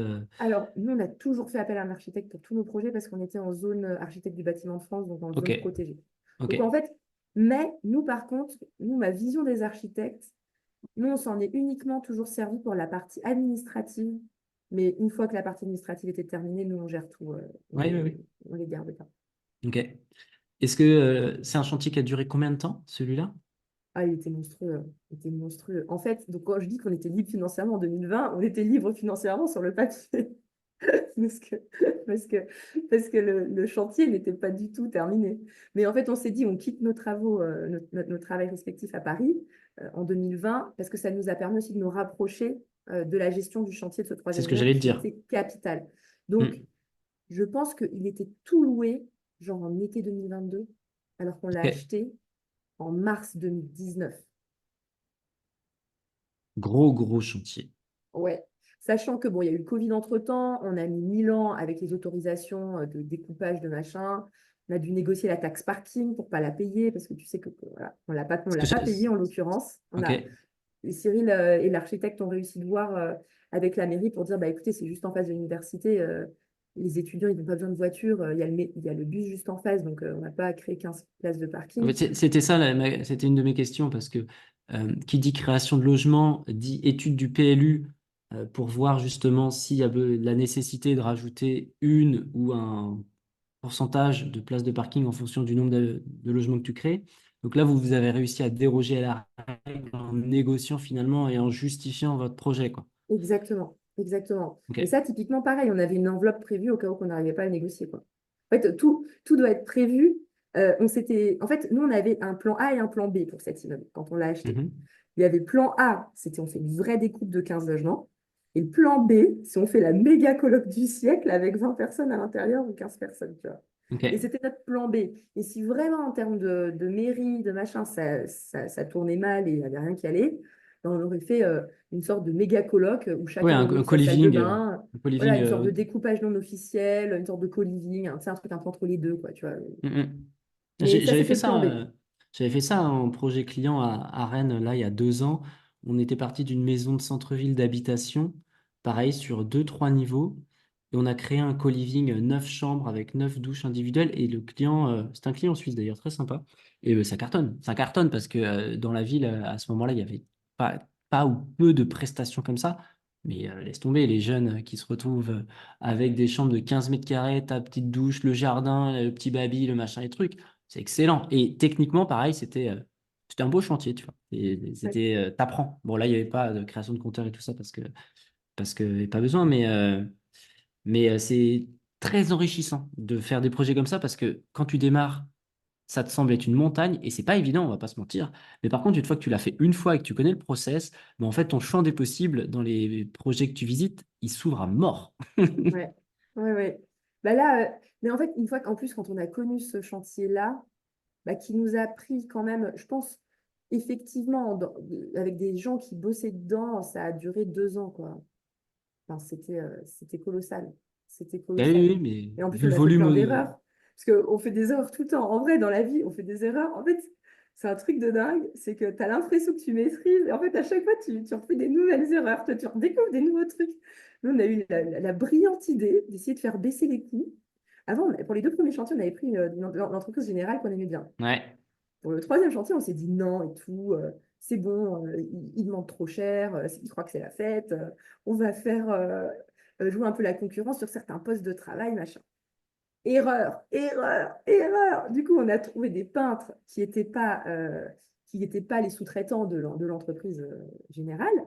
Mais le problème, c'est que dès que tu n'as plus un seul interlocuteur, Ah bah, bah les c'est gens, la ils se merde. renvoient la balle. Et puis, non, mais c'est pas de la faute. Et puis, c'est de la faute des peintres. Et puis, c'est de la faute de ci. Et en fait, ça te crée une charge mentale. Ah Alors, bah, on en parlait tout à mais l'heure, hein. après, c'est comme ça qu'on apprend. C'était une belle expérience humaine aussi parce que les peintres, il fallait qu'on les loge. Du coup, on a pris un appart de notre immeuble. Mais en fait, on perdait 650 euros par mois juste en les logeant eux. Enfin, tu vois, c'était un truc. En plus, j'ai accouché en 2021. Je me rappelle encore. Parce qu'en fait, on logeait les peintres des fois chez nous avant qu'on leur prenne leur appart. Parce qu'en fait, à un moment donné, j'ai dit à Cyril, on ne peut plus vivre avec les peintres. Et à un moment donné, c'est pas possible. C'est du délire. On vivait avec les peintres. Parce que tu sais, ça coûtait moins cher. Tu veux économiser 20 000 balles sur ton chantier. Alors tu te dis, ouais, c'est quand même énorme et tout. Et tu les économises. Et puis en fait, je me suis retrouvée le matin de mon accouchement. Ça, je ne l'ai jamais dit à personne, hein, en 2021. T'as les peintres au petit déjeuner. Moi, je hurlais, je vomissais par terre en mode, faut qu'on parte à la maternité. Et puis, tu as les peintres qui passent, ils bougent. Et là, le bébé, il est né. J'ai dit, non, mais écoute, Cyril, faut vraiment qu'on les loge, là, c'est plus possible. Enfin, bref, et en fait, tu te retrouves dans des situations de dingue. J'ai dit Ubuesque, ouais. non. Ah, non, mais là, c'est pépite, hein, je l'ai jamais raconté à personne, celle-là. Je Mais, mettrai juste ça en extrait, tu vois, ça va te... il n'y a pas de souci. Non, mais après, c'est. Voilà, en fait, en vrai, on fait. Des fois, on se dit, ah, c'est une bonne idée, tu économises 10 000, 20 000, machin, nan, nan. Et puis, en Ouais. fait, tu Quel temps ça va t'embarques te dans prendre? un truc. Ouais, ouais, ouais. Et tu vois, l'argent, c'est ça a tendance, des fois, à te faire, te faire prendre des décisions qui sont peut-être pas les meilleures, mais juste parce que tu te dis, tu économises un bout de chandelle, tu vois, ben, en fait, enfin, un bout de chandelle, c'était pas un bout de chandelle, mais Non, mais bon, proportionnellement à la taille du projet, ça c'était valait un pas la film. galère Ouais, ouais, derrière, quoi. bah oui, c'est ça. Toujours mettre en relation avec le projet. Et donc, si on parle chiffres sur cette acquisition et surtout les montants de travaux, parce que pour le coup, je pense que ça a dû être Ouais, costaud. Alors ouais. attends, dis pas, parce que Ok. j'aime bien calculer. Ok, mais là, Donc, juste, non, mais je te préviens parce que là, c'est là que Cyril va m'engueuler parce que je suis pas tout à fait sûre là. À chaque non, fois, non, il m'engueule, mais j'essaie de faire un petit estimatif, mais si vous partez d'une maison avec 400 mètres carrés. 400 mètres carrés, 400 mètres carrés, tu devais avoir pas mal. Il y avait de la démol ou pas? Ouais, il y avait deux, trois ouvertures de murs porteurs, mais pas juste un linteau, quoi. C'était pas non plus Ok. cassé, enfin, Donc, les amis, des petits linteaux. faites le jeu en même temps que nous, hein. C'est un bon exercice. 400 mètres carrés sur une rénovation complète avec création de compteurs, création de réseaux, etc. Moi, je dirais que vous en avez eu. Allez, alors vous n'avez pas fait appel à une entreprise générale. Si, on a, En- à part partie, on a fait des Ok. économies de bout de chandelle à droite, à gauche. Moi, je pense que vous en avez eu autour des 450 000 euros de travaux. Ouais, je pense même plus. Je pense qu'on on a touché les 500 000. Ok. Ouais, ouais, ouais. Parce qu'en fait, attends, truc que tu penses pas sur un chantier. En fait, il fallait qu'on loue des places de parking. Parce qu'en fait, tu sais, t'es dans un... là, pour le coup, il était vraiment dans un centre-ville, il n'y avait pas moyen de se garer en bas. Ouais. Donc, pour les travailleurs, ça, c'est pas viable. Il faut que tu prennes des places pour qu'ils aient moins de 10 mètres. Enfin, parce qu'ils n'ont pas le droit de décharger, sinon ils bloquaient toute la Mhm. rue.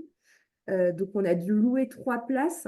Et ça, je crois que pour les louer pendant 2 ans, c'était 15 000 balles, quoi. Bah oui. On a, Des frais cachés, à tu la vois. mairie. Ouais, ouais, c'est Ouais. des frais auxquels tu n'as pas pensé. Je sais plus. Alors, ça, il va me discuter. Mais non, c'était pas ça du tout les chiffres. Mais je sais pas. Mais c'était Non, mais un c'est chiffre pour. astronomique. Et je Ouais. me suis dit. Et là, quand j'allais dans le centre-ville de Metz, j'étais en mode, non, mais là, je me gare là le samedi, tu vois, parce que je fais 15 000 C'est moi balles qui pour la deux paye, ans. la place. Tu vois, donc allez, c'est ma place. Tu vois. Parce que tu peux acheter, enfin, louer des places à la mairie, mais genre à l'année, et du coup, ils mettent des plots et ils te Ok. les privatisent le temps de ton chantier, quoi. Ok. Et donc, ouais, il y avait ça. Donc, oui, je pense on a touché les 500, ouais, 450, 500, ouais. Ah oui, Ouais, mais c'est ouais, pas étonnant. Ok. ouais, Donc un ouais. très gros projet, mais une belle réussite. Ouais, Mais c'est. c'était l'affaire du siècle parce qu'en l'occurrence, il faut savoir un truc, c'est que les deux premiers immeubles, on les avait achetés 1700 au mètre, Hmm. qui était le prix normal. Et là, l'immeuble là, on l'a acheté 1000 euros du mètre. Ok. Donc, en fait, ça a été l'affaire du siècle pour nous et c'est ça qui nous a. En fait, on a acheté notre ticket de liberté grâce à Oui, c'est cet ça. immeuble-là. Oui, oui. Et c'est ce qui vous a. Et au niveau du financement, le deuxième, c'est encore du nom propre, on n'en a pas parlé, mais Alors, on n'a que fait du nom propre. ouais. On n'a que fait du nom propre et je t'avoue que je sais pas, après coup, peut-être qu'on n'aurait pas dû, je sais pas. En tout cas, on a les trois en nom propre. Je sais que le quatrième immeuble, on va l'acheter En en société. société. Hmm. Mais je pense qu'en endettement en nom propre, on a touché le Le plafond. plafond. Mais bon, j'avais dit ça et finalement, on a quand même réussi à acheter notre résidence principale. Donc, je ne sais pas comment on a fait, mais voilà, on a réussi. Ok. Et sur ce troisième immeuble, là, vous avez mis pour le coup plus d'apport pour Ouais, convaincre. Ouais. ouais. Je pense que là, il a sorti le Joker. C'est Cyril qui avait l'apport. Il a dû mettre au moins 150 000 euros dedans sur les 450 000 de Non, mais travaux c'est pas sur ce. étonnant. En fait, aujourd'hui, enfin, les banques, elles veulent quelque chose de tangible. Donc, en fait, sur des projets à risque, entre guillemets, comme ça, c'est normal. Et il a bien fait, parce que c'est ce qui vous a permis finalement Bah, de c'est grâce l'avoir. au fait il est quasiment rien injecté sur les deux premiers immeubles qu'il avait encore ça de côté pour le troisième. Ah ouais. Donc, on l'a acheté 400 000, plus dans les 400 000 de travaux, quoi, avec ce qu'il a dû injecter. Un beau bébé. Ouais, ouais, ouais. Et là, pour le coup, lui tout seul, il a 10 000 euros de loyer, les 15 logements. Bah oui, Et, c'est pas étonnant. ouais. Et on a dans les 4 000 et quelques euros de mensualité. Donc, ouais, Donc celui-là, incroyable. il est bien. Ouais, celui-là, il est pas mal. Celui-là, il est pas mal. Ok. Donc, heureusement, mais ça, tu vois, ça a été dur, hein, ça a été dur de le trouver. C'est pas facile, hein, on a posé, enfin, juste pour dire aux gens, on savait qu'on devait faire l'affaire du siècle pour pouvoir Pour quitter notre partir. job, de refaire comme le premier et le deuxième immeuble, ça allait pas être suffisant parce que Cyril, il ne se voyait pas non plus arrêter de bosser avec 2500, 3000 € par mois. Il était plus, ça le rassurait pas.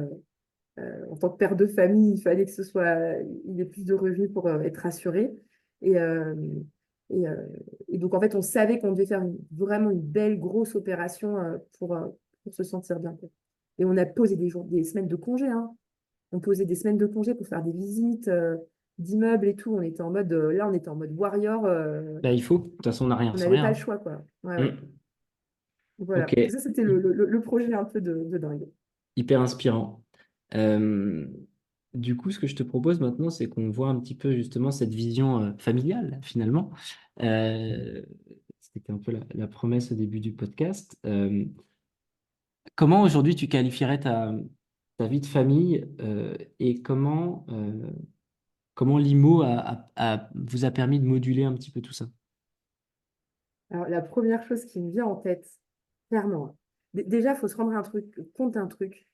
Quasiment tous les matins, maintenant le matin, de temps en temps, j'oublie, mais j'ai ma gratitude pour mon moi du passé d'avoir fait tout ce qu'on a fait, tu vois. Enfin, tous les matins, je me dis, non, mais à chaque fois, tu sais, je me dis, oh, mais t'imagines, là, je devrais courir pour aller bosser, tu vois. Tu sais, genre, de temps en temps, tu sais, maintenant, en fait, tout doucement, tu sais, avec les années, ça devient normal. Alors, tu sais, tu te rends plus compte de la chance, entre guillemets, que tu t'es Mhm. construite, tu vois, donc, tous les matins, je me dis ça.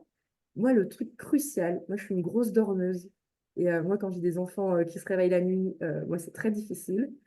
Et c'est tout bête, mais être un parent qui dort suffisamment, déjà, ça change ta vie de famille, tu vois.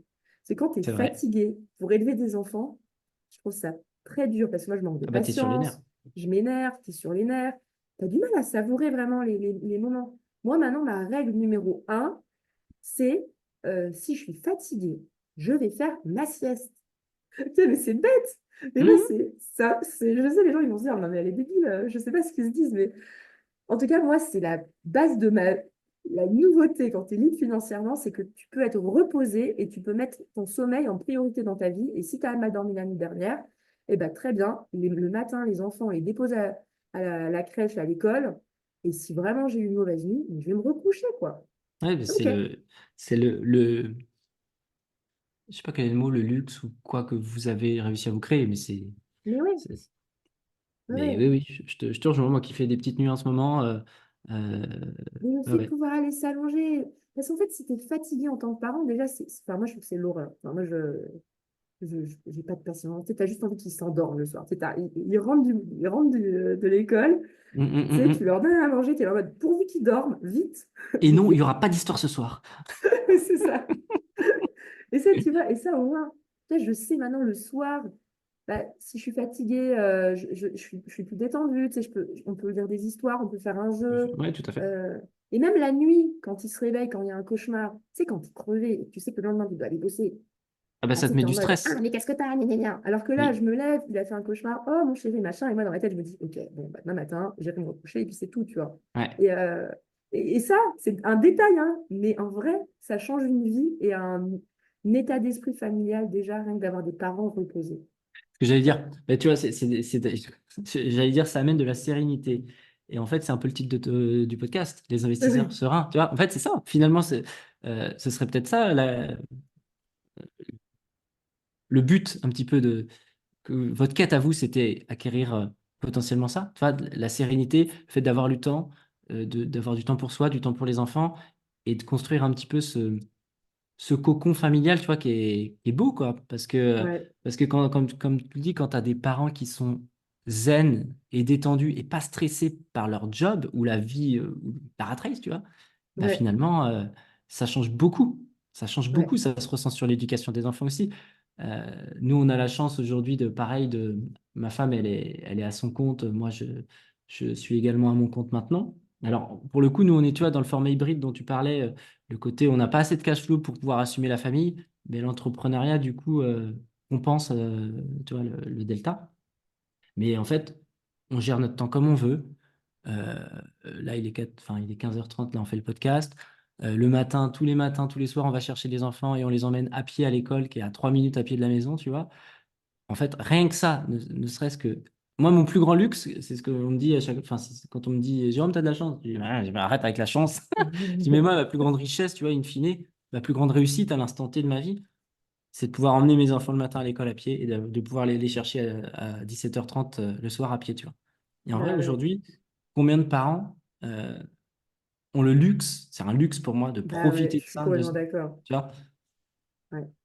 Le Donc, luxe d'être reposé, de prendre le temps. Moi, j'adore les récupérer, passer le mercredi avec eux. Maintenant, moi, les miens, ils font des activités comme ils sont un peu plus grands. Et ouais, moi, on est heureux. Enfin, nous, pour nous, c'est important de les emmener au sport. Là, ils font de la musique. Toi, d'avoir le temps et d'être disposé pour ça. hmm. Enfin, après, je pense qu'il y a des parents qui arrivent quand même, parce que moi, des fois, il y en a, je me dis, mais waouh, ils bossent en même temps et en plus, ils arrivent à amener leurs enfants aux activités et tout.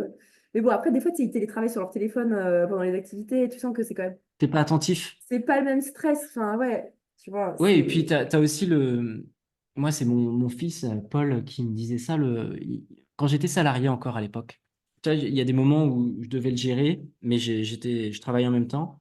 Et il me disait, mais papa, arrête ton téléphone. Il me l'a dit très longtemps.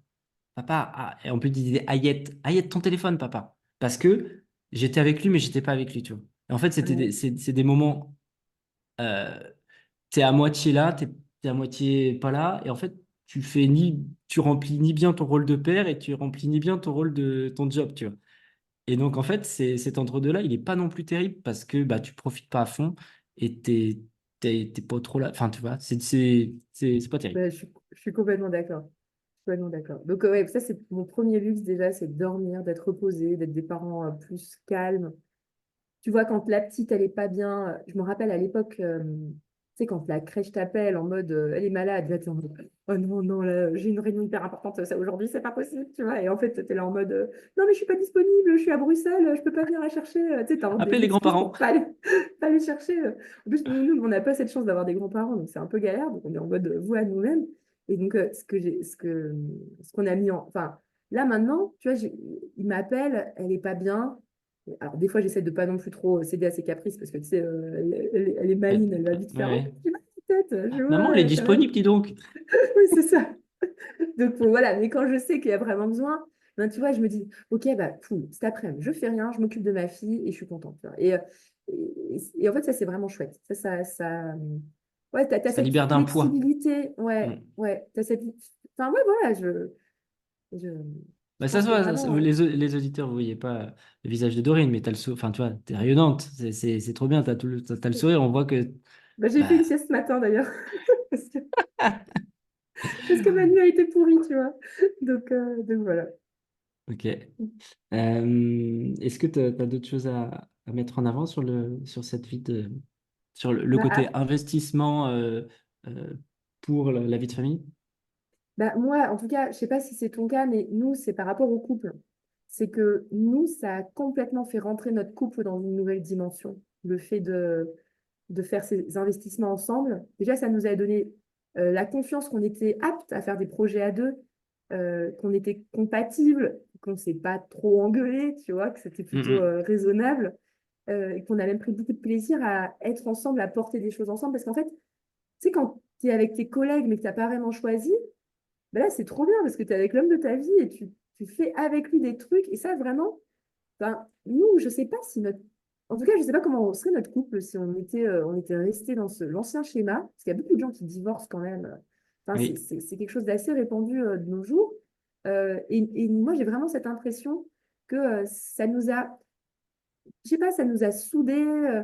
Bah, t'as un but commun, en fait. Ouais, C'est un un peu une but mission commune. commun. Bah ouais, t'es ensemble dans la même vision, t'es pas là à droite à gauche à aller voir les collègues. Enfin, tu vois, t'es vraiment ensemble dans le même bateau, on rame ensemble. T'as comme, je sais pas, peut-être que j'imagine là, genre la maison dans la prairie, la petite maison dans la prairie, j'exagère, mais tu vois, après on est peut-être un peu aussi en autarcie, ça c'est peut-être un défaut aussi qu'on a, tu vois, quand on est en liberté financière comme ça. T'as moins besoin des autres. Donc en fait, tu rencontres quand même moins de monde extérieur, ça c'est Mm. clairement le cas. Mais nous, on est bien, quoi, tu vois. Notre famille, notre cocon, il est bien. Ouais, c'est Ça, le mot c'est cocon. agréable. Ouais. Ok. Très, très très inspirant. J'espère que ça parlera, en tout cas, à vous, chers auditeurs, parce que en vrai, quand on est parent, quand on devient parent, en tout cas, la vie change, on va pas se mentir, hein, outre le fait qu'on dort plus. Mm. Surtout je dirais que les priorités évoluent.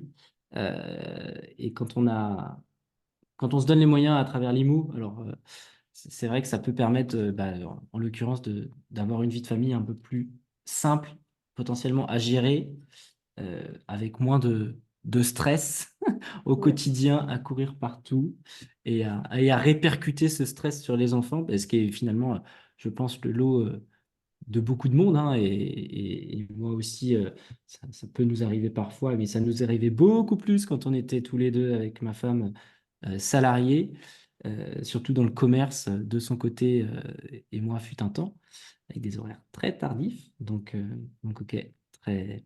Mais je précise quand même que ma vie n'est pas parfaite, dans le sens où il y a quand même, tu vois, avec les enfants, des fois je me prends la tête, C'est normal des fois ça, on est sinon c'est pas fatigué, des drôle. fois voilà, il y a quand même des moments. Il ne faut pas te faire penser que d'un seul coup ta vie elle est magnifique et que tout va bien avec des petits papillons. Mais en tout cas, à chaque fois je me dis, mais elle serait 10 fois pire si jamais c'était Oui, pas non comme mais ça, c'est tu vois. ça, c'est ça. C'est juste, voilà, Ça, c'est ça, ça, relatif, ça tu vois. simplifie quand même les choses. Exactement. Ouais. Voilà, c'est un petit Est-ce, disclaimer. est-ce que vous avez d'autres stratégies d'invest, juste pour faire un petit crochet là-dessus, sur bourse, crypto, est-ce que vous avez ou autre chose, SCPI, private equity, est-ce que vous avez mis en place d'autres choses à ce niveau-là? Alors, on a un petit peu de choses. On a, je dirais, on pourrait appeler ça du private equity en immobilier, dans le sens où c'est vraiment au Canada. Donc, on a investi Mhm. au Canada via le meilleur ami de Cyril qui fait aussi de l'immobilier au Canada. Et on achète via lui des immeubles. Donc, on est actionnaire de sa société de co-investissement. C'est un peu comme. Mais comme c'est. J'appelle ça du private equity dans le sens où c'est vraiment une société entre amis où il y a une trentaine d'actionnaires maintenant dans son Ok. fonds immobilier. Et, ça, c'est vraiment chouette. On va Et, commencer à toucher des et, et- dividendes bientôt en plus. ah, c'est ce que j'allais dire du coup. C'est quoi les rentas espérées au Canada? Alors, moi, j'espère 10% de renta de ce qu'on a mis dedans. Ok. Mais ça, il a rien annoncé à personne, mais c'est d'après mes calculs. Tu vois, c'est un petit calcul de mon côté. On a investi en 2021. Pareil, en fait, ce qui est pas mal, c'est que quand on a vu, en fait, quand tu as un gros chantier comme un immeuble à 15 logements, tu as quand même toujours un stress pas possible de Hmm. 40 000 euros le coup de fil. Tu vois, genre, le coup Oui, de fil à c'est 40 000 ça. euros, Je genre en décroche mode. pas. Je ne décroche pas. Donc, entre guillemets, à partir du moment où on a vraiment toujours gardé notre argent en mode, vas-y, on finit déjà le chantier, on voit sur quoi on retombe et combien il nous reste à la fin et on voit s'il reste. Une fois qu'on avait vu ça en 2021, on était à peu près au clair, il n'y avait plus trop de surprises. En général, c'est plus dans la phase de démolition que tu as les surprises. Une fois que tu as Hmm. la démolition et tout, normalement, ça va à peu près.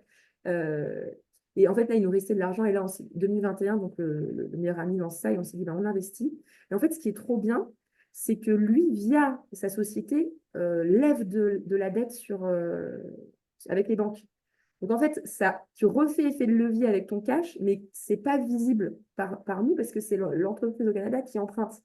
Donc quand tu réfléchis, lui, il fait pas des grosses rentages, je trouve, il fait du 7%. Euh, c'est assez classique, je trouve, en IMO. Hmm, hmm, hmm. Il fait pas les rentas du siècle. Voilà. Je sais pas pourquoi, je connais pas le marché canadien. Est-ce qu'il est pas assez bon pour trouver des bonnes affaires? Je sais pas, tu vois, on sait pas trop.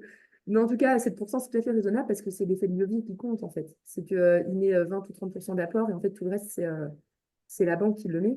Donc, avec l'effet de levier, bah, en fait, ça fait des rentas plus à 15%, à 20% par rapport au cash investi. Donc c'est pour ça Et que je vous, dis vous 10%, c'est avez... raisonnable, quoi.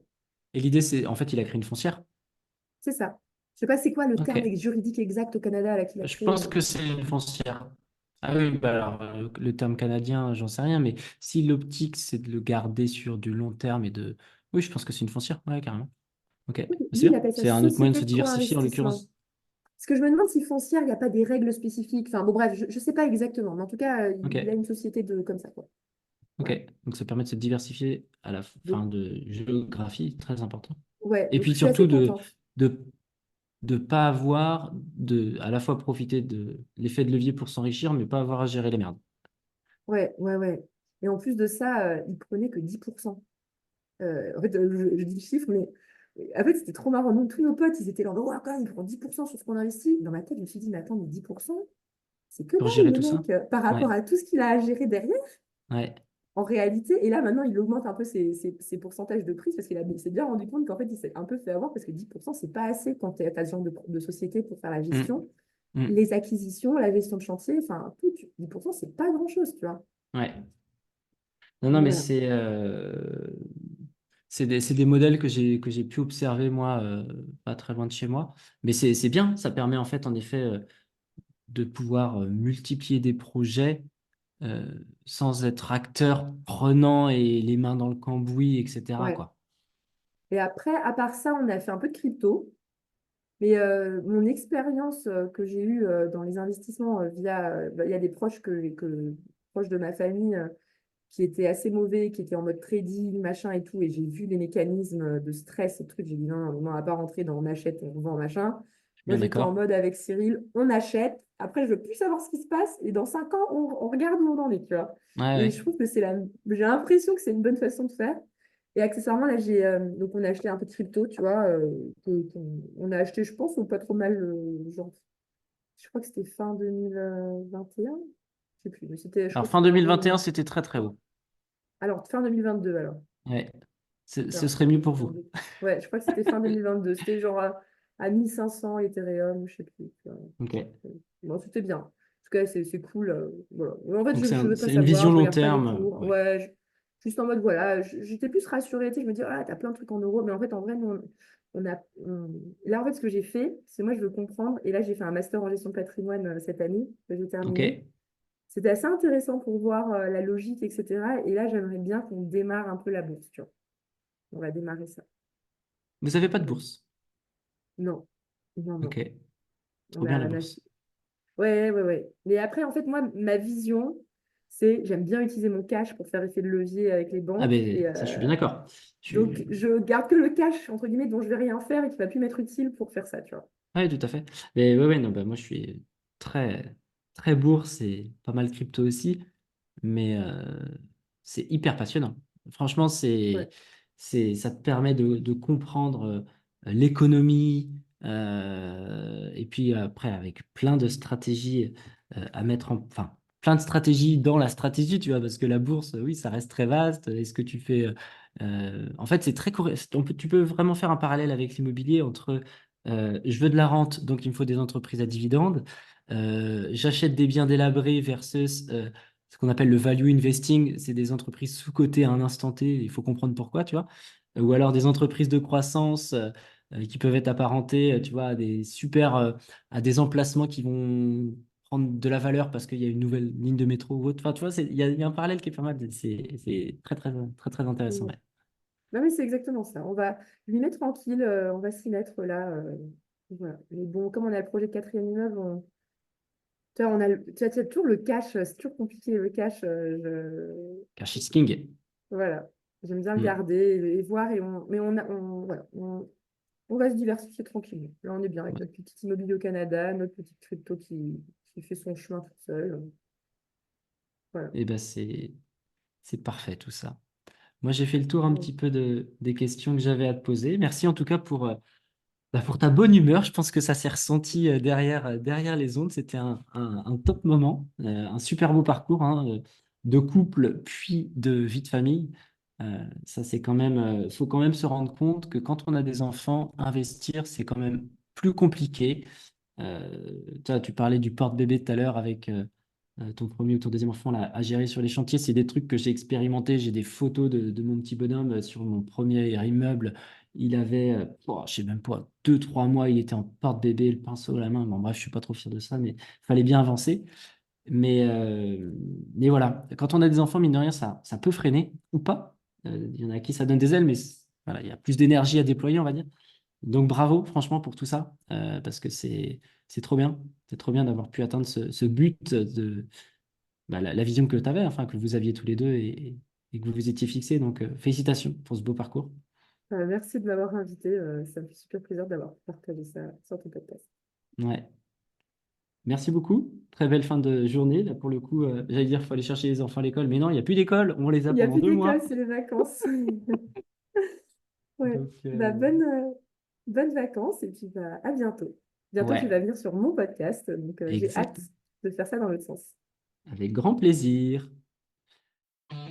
Pour aller plus loin dans votre expertise IMO, vous pouvez rejoindre ma newsletter dans laquelle je vous partage une actualité décryptée, des conseils et astuces ainsi que plein d'autres exclusivités. En bonus, recevez mon e-book Dénicheur de pépites, un guide de 70 pages pour monter en compétences à vitesse grand V. Le lien de la newsletter est dans la description de l'épisode.